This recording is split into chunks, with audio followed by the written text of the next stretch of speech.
Welcome to the show. Our topic today is about sharing the spotlight. Sometimes there are certain stars who hog it all without giving credit to those who are responsible for actually saving the day. Our first guest comes to us from the land of wizards, witches, and magic. Yes, it's Hermione Granger from the House of Gryffindor at Hogwarts School of Witchcraft and Wizardry. Hello, Hermione. I'm so happy you are able to join me today to talk about a very serious subject. Thank you. It's great to be here. I thought perhaps my sharing what happened to me would help others who are in similar situations. In fact, I am amazed at how calm I've been about what is actually quite outrageous.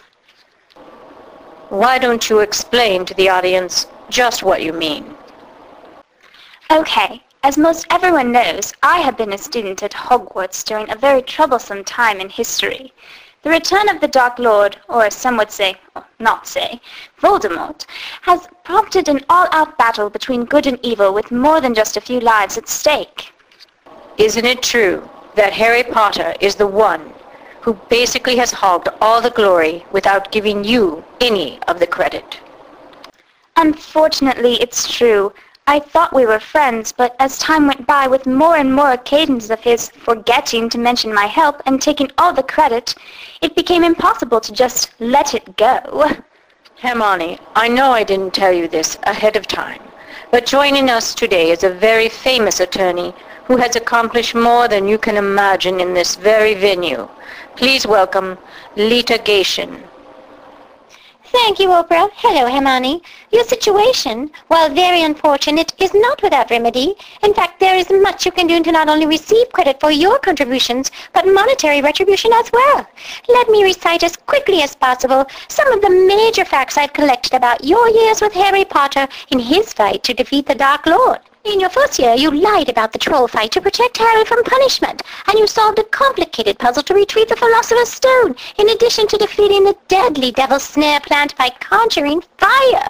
In your second year, you spent weeks preparing a complex polyjuice potion only to have it backfire on you, while Harry proceeded with your plan of disguise without you. During the same time, you were petrified by the basilisk, and still managed to leave a crucial clue for Harry to succeed in solving the mystery of the Chamber of Secrets.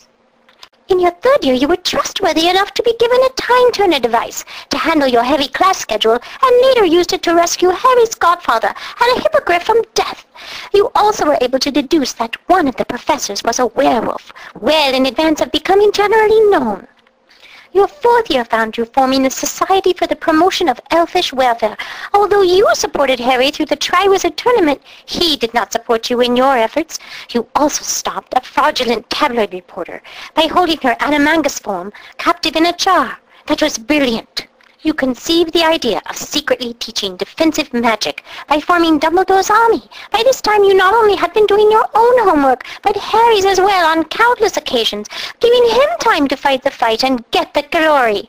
Your knowledge of potions, spells, and Hogwarts history were all critical to Harry's success, and yet not one word of thanks, credit, or deference to you. You have a very strong case, Hermione. Wow, that is incredible. Thank you, Lita, for taking us through that. Hermione, to encourage you, we've asked one of Lita's foremost clients to join us. Please welcome Samwise Gamgee. Hello, everyone. Hermione, let me just say that if you ask Lita to help you, you will end up with more than you could ever dream. I can see that we are running a bit short of time, so let me just show the visuals I prepared to review Sam's case against Frodo. First of all, I stopped Frodo from putting on the ring when an Nazgul was on the road directly above us. Even though I couldn't swim, I struggled to reach Frodo so he wouldn't be alone. Gandalf himself commissioned me. Frodo wouldn't let me in the boat. I almost drowned for my efforts. Here I am, rescuing Frodo from one of Gollum's many acts of violence over his obsession with the ring. I never stopped watching Gollum, all while carrying our food, gear, and luggage for the journey. Cooking was entirely up to me. Even after we only had lumbus per deed, I rationed it. This is when I saved Frodo from the winged Nazgul of Ringwraith when we were at Osgiliath. Frodo drew his sword on me for that one. Later I overheard Gollum plotting our murder so he could get the ring, but Frodo didn't believe me. In fact, Gollum set me up by sprinkling breadcrumbs on me while I slept from sheer exhaustion. Frodo immediately believed Gollum. He told me, his best friend, to go home. Good thing I didn't, or the giant spider Shelob would have killed and eaten him. After I chased her off, I peeled the webbing off his face so he could breathe. Thought he was already dead. I followed the orcs to the Tower of Cirith Ungol and rescued Frodo again. Oh, and I handed over the ring, which I also rescued. Not one word of thanks. I extended my hand in friendship over and over again. It meant nothing to Frodo. Eventually, I was actually carrying him on my back, or he would never have succeeded. Gollum attacked again, and I hit him with a rock before he knocked me out. After his struggle with Gollum, everyone keeps forgetting that Frodo was actually going to keep the ring. Frodo needed my hand again. He would have fallen in the molten fires of Mount Doom with Gollum if it hadn't been for me. Afterwards, he was in bed, again, being nursed back to health. I was on my own, as usual. I tried to reason with Frodo, but he just wouldn't admit. He used me and took all the glory for himself. As it turned out, not only did I end up with most of the glory, but Bag End is totally mine now. In fact, that whole departing on the elven ships was Frodo just skipping out before things got worse. Even then, he was trying to make it all about himself. So there you have it. People who hog the glory without a thought for others end up paying it back, and then some. Thank you again for joining us.